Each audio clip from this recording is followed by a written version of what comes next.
face. Each one of you. You own your box today. Strike them, you strike them, you strike them. If you can do that, man, you'll break the wheel. UGA, we ballin'.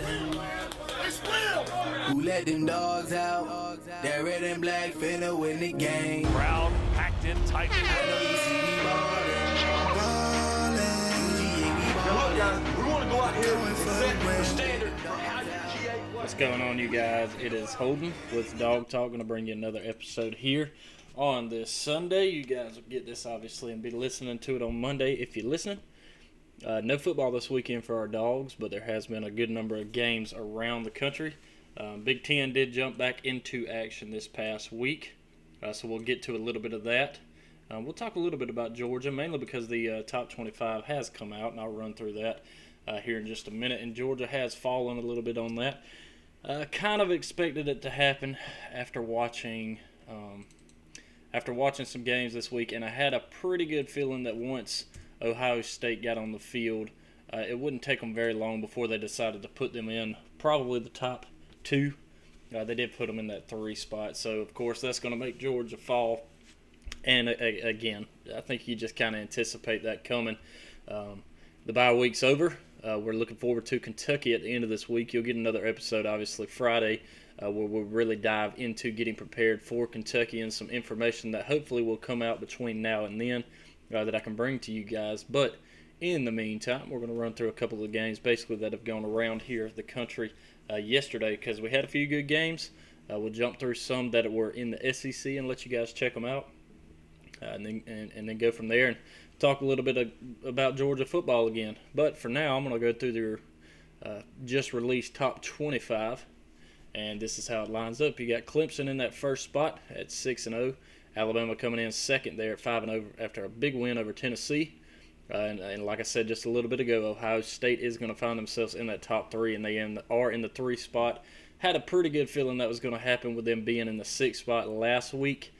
I knew Georgia being off and them playing. Even if Georgia had played this past weekend and won, I'm fairly certain they would have still put Ohio State up there at the top. They look good. I kind of wish that they would have been a little bit further down before they start. But at the end of the day, I don't think it's going to matter. I think they're going to be able to hold that spot for a while until somebody can prove otherwise. And we'll see if the Dogs can do that as the season continues.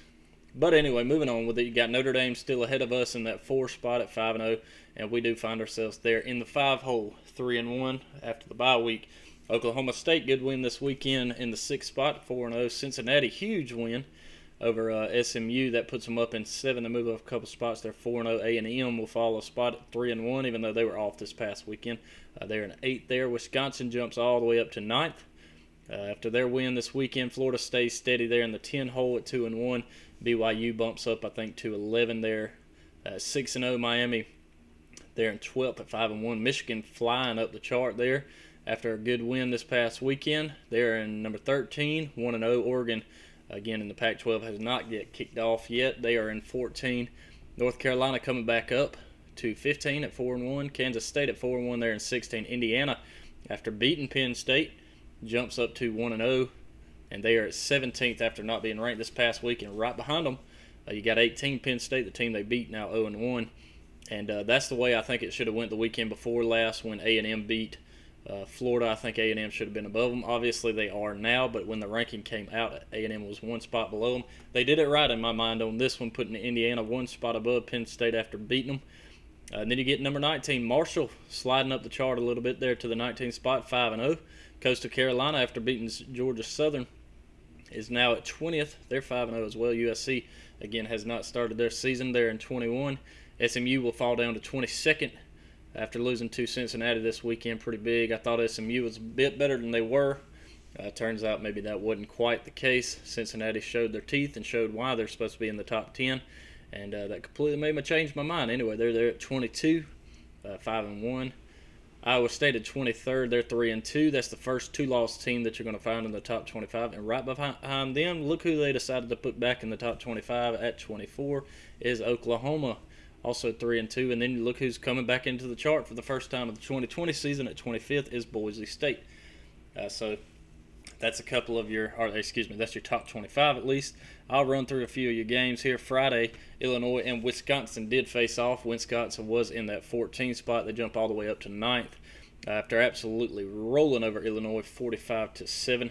Graham Mertz looked pretty good there at the quarterback position, throwing for 5 touchdowns in that one. That's a good game for Wisconsin there. Coming into your Saturday games, Clemson. There for a little while, I thought Syracuse was going to make a game of it. Clemson does pull away, though, and get the win 47-21. But at one point I looked at the score, and I think it was 27-21 maybe. Syracuse had come all the way back, and next thing I know, Clemson got a scoop and score and went up a couple of scores, and they never looked back and never gave them another point there. Trevor Lawrence looked okay in this game. Only threw 2 touchdowns, had right at 300 yards at 289. Only goes 27 for 43. Not his best night, but, that's okay. It's enough to get the job done.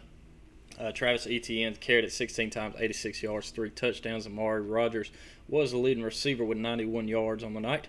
Let's jump into some of the stuff inside the league with Alabama and Tennessee. Alabama showed why Tennessee is not that great this year after they absolutely rolled them 48-17. Mac Jones looked good again. Najee Harris looked really good again. So Alabama, again, is that team to beat as far as the SEC goes, and we're hoping that our Dogs can get the job done for the rest of the season to be able to see them on the 19th of December there, to be able to see them at the SEC Championship and hopefully maybe right that ship and decide, hey, it's time to take Alabama down. We're going to see, first of all, we've got to get through the rest of the season unscathed before we can really start thinking about that spot. But it's always going to be in the back of our mind, and we'll always bring it up. A couple of other ones here in your top 3. You got Notre Dame that was third last week. They did fall a spot again after Ohio State beat Nebraska. Notre Dame, huge win over Pitt. Pitt's always been one of those teams that can kind of slip up on you. You got to watch out. Well, they definitely did not let that happen, and they steamrolled them 45-3 there. Ian Book throwing for over 300 yards, 3 touchdowns on the night. And then you do look at the Ohio State Buckeyes getting started there against Nebraska. Getting started good. Justin Fields looked good. Almost threw for 300 yards. Almost perfect. Only 1 incompletion. 2 touchdowns on the night. 52-17 Ohio State getting the win there at the house. One of your top 25 matchups this weekend was number 17 Iowa State taking on number 6 Oklahoma State. And Oklahoma State gets it done by a field goal, 24-21. Spencer Sanders was looking a little bit better this evening for Oklahoma State. Again, good top 25 matchup there in the Big 12. Oklahoma State looks to be your front runner there in the Big 12, so we'll see how that continues to roll. Game of the night, if you got to watch it, you knew this ending was unbelievable as Indiana upsets, at the time, number 8 ranked Penn State, 36-35. A lot of questionable, calls there at the end of that game. Was he in? Was he not? Look back at it and you have your own assumption on it. It's extremely difficult to tell if the nose of the ball crossed the plane before the base of the ball basically went out of bounds and hit the ground. But, they called it a touchdown on the field. It's extremely hard to overturn something when you've already called it if you don't have enough evidence for it. So, in the end, they gave it to Indiana, and Indiana stuck around Penn State the entire time. Funny enough, Penn State could have put the game away. They kicked a field goal with, I think, under a minute. Well, really, I think the way that one shook out was they scored way too fast. There was a minute and a half left in the game. They were only up, I believe, by 1. So when they scored a touchdown, it put them up by 8 after the field goal. And there was still plenty of time on the clock. I think Indiana went down. Like I said, they ended up getting the win, I think, after a Penn State missed field goal a little bit later. It's kind of hard for me to remember exactly how that one ended. Maybe it was a little bit before that. But regardless, Indiana gets the win. And then the other one that I was looking at in the top 25 was Cincinnati and SMU. I was kind of harping more on SMU before this game because SMU was ranked 16th and Cincinnati was ranked 9th.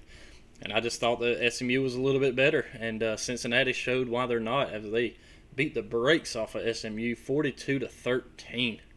So going into the half, it wasn't quite that much. It was 14-0 at the end of the first, 14-10 going into the half. And then Cincinnati's offense came alive.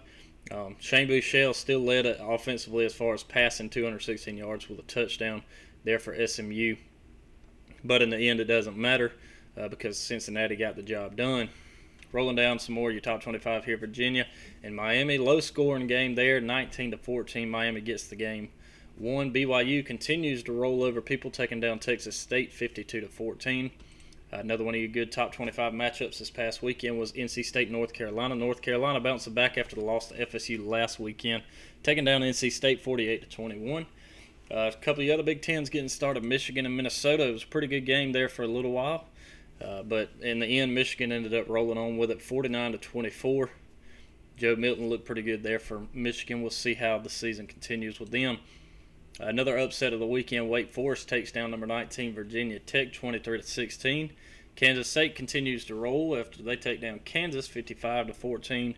Marshall shows why they're in the top 25 after taking down Florida Atlantic 20-9. Didn't look all that great going into the half. They were only up by one, but got a few scores there in the second half to get it done. Coastal Carolina edges by Georgia Southern 28-14. That'll round up your top 25 games that actually happened this past weekend. I wanted to look at one more, maybe a couple others that I was looking at because I thought Florida State would look a little bit better than they did this past week after taking down North Carolina. I thought they stood a chance to get another win this weekend. Unfortunately, that wasn't quite the case. Louisiana, the Raging Cajuns that were ranked the week before last, they just do squeak by UAB. UAB's looking good again this year. See if I can find this other one real quick that I wanted to be able to share with you guys. Auburn Ole Miss, that was another one in the top 25. Wasn't top 25, but in the SEC that I was not quite pleased with. Let's see if I can pull up these numbers because I actually meant to do this. I'll get to that in just a minute. Anyway, to the Florida State stuff I was talking about, Louisville absolutely rolled them 48-16 and basically told them, hey, yeah, you had a good game last week, not so much this week. So, unfortunate for them. Let me pull up these other scores and let me talk a little about this Auburn and Ole Miss game because Auburn got away with another one. They win the game 35-28, but just before they go down to score and take the lead, Ole Miss has the lead. They kick it off to Auburn, and the officials call a ball dead basically as a on the kickoff. They called it a touchback. Said that it never touched the guy, and they gave enough time from that kickoff for Auburn to get on the field and run a play and them not to be able to go back and review it. And somebody said in the booth the reason they didn't go back and review it because they looked at it real quick, said, no reason to review it, let's move on with it. Turns out when they showed the replay for everybody watching on TV, you can see it clearly touched the Auburn player. And the difference in this game and against Arkansas when they flubbed the play, Ole Miss was smart enough to run down and jump on the ball. So that way, if there was that same argument there was the week that they played Arkansas, there couldn't be because the guy jumped on the ball. Clearly, it was a little bit after the whistle, but regardless, he still jumped on it to make sure that there was a clear coverage of that ball for Ole Miss. But they never looked back at it. Still cannot believe that Auburn got away with another one. Right now, Auburn's 3-2, and more than likely should be 1-4 on the week or on the year. But again, they squeak away with another one. There's always in games. There's always opportunities for teams to score, and for opportunities to be there for you to get a win. Unfortunately, Ole Miss couldn't do it. I expected them to, but they didn't. Again, you can clearly watch the guy's pinky fold back as the ball hits him. But, we'll see if they come out with anything on that. A couple of your other ones, I thought Kentucky was going to look a little bit better this year. They looked good last week. They looked good the week previous. But they didn't look good this week against Missouri. Missouri takes them down 20-10. Then moving on to the South Carolina LSU game. I was hoping South Carolina could edge them out. I was actually picking LSU on this one just because I think LSU kind of has a little bit of a chip on the shoulder. The only reason I could see South Carolina beating them is just because you're putting a freshman in there. But the freshman T.J. Finley got the job done and goes 17 for 21, 265 yards, and 2 touchdowns to get the big win, 52-24 over South Carolina. So that Will Muschamp seat's going to stay a little bit warm there as we move through things. All right, jumping back to some of our dog talk here. Obviously, again, bye week. We got Kentucky coming up this weekend, playing at 12 o'clock on Halloween. SEC Network's where we're going to be playing. And then the big one next weekend after that, you got Florida, largest outdoor cocktail party. That's going to be on CBS at 3:30. So the normal time that you see that one coming up. And this is what we got to get down to. Luckily, we've got a whole nother week before we get to it. I'm interested to see what Kirby decides to do in the quarterback position. Y'all know where I stand on it. I really feel like I think everybody's kind of the same way. I don't know that it's where just eager to see another quarterback, or if we want to at least see him to see what he can do, or if everybody's just tired of Stetson Bennett. I think Stetson's got us a long ways. Who knows? Maybe he stays in there and he gets the job done. A lot of analysts are saying there's no way you can win a national championship with this guy, and that very well may be the case, but it very well may not. Jake Fromm came in as a true freshman, got us there. We had the doggone thing won, and we lost it. So, it's hard to say. Stetson does actually have a lot more experience than Jake Fromm did when he was in this position. So, I don't know. It's hard to say. I still would like to see JT get in there and see what he can do. And this is not a knock on Stetson Bennett. I just think that he's probably got more of a powerhouse arm than people believe. And I heard a guy, he told me that he knows somebody that actually goes up there and knows JT Daniels and said that he's just afraid to get hit. Maybe that's the case. Maybe that's why we're not seeing him. I don't know. It's yet to be seen. But I'd love to get the guy in there, give him a shot, and just give him a shot. I want to see what he can do. Some of these underthrows and these missed passes, I think that if he can be a little bit more accurate, and if he does have a bit bigger arm than Stetson has, that gives you a lot of ability. I do know that Kirby did say the difference in JT and the difference in Stetson, also with Dawg Mathis. Dawg can get loose, but his arm's just not quite as accurate. He doesn't get through those progressions as well. Stetson gets through progressions. He's got a decent arm. But the biggest difference in him and JT is Stetson can get out of the pocket. He can step up in the pocket and throw, and he can also get out of the pocket when it's flushed. And it still makes some throws on the run, some as long as he doesn't throw back across them. Some of those throws he can actually make on the run, or he can at least get you a few yards to keep you from losing yards. Whereas JT, I think he's pretty stable in the pocket. He's going to step up and throw, or he's probably going to take a sack. I don't think he's quite as mobile. And that does make a bit of a difference for the guys. But, we're going to see how things shape. We got a whole week before we really start to jump into some of that stuff. So I'm not too worried about it. Again, we're going to find out some more information once time comes, whether or not he decides, all right, let me go ahead and tell you guys before we even get started, Stetson's our guy. He's who we're sticking with. But I'll also be interested to see if that's the case. Who's our number 2 guy? Does it swap up, and is it still Dawg Mathis, or does it swap up and is it JT Daniels? And I think if that happens, if Georgia can handle Kentucky easily, or if we start to get in a pinch, I think that gives you just more the opportunity to see JT Daniels. Regardless, I do think within the next couple of weeks we're going to see a few snaps out of him at least. We may see a whole lot more than that. That's yet to be told, but we will find out as time comes. Don't have a lot of news for you. Again, just wanted to drop in real quick, give you guys the updated top 25. Got a little bit of an outlook on what we got coming up. Obviously, ran through some of the games from this past weekend. Again, just kind of updating you guys before we get rocking and rolling and get prepared for the Kentucky game. Other than that, though, biggest side of things is, sorry, that might be a little bit loud. That's pretty much all I got for you. I'll catch up with you guys on Friday, and we will talk a little bit about this Kentucky. And again, once we get some news drops, hopefully finding out what our quarterback situation is, or if anybody seems to be standing out, or what have you. We'll see. We'll find out what they got to tell us when that time comes. Other than that, you guys, I'll check in on you guys on Friday, and appreciate you guys listening. Go Dogs.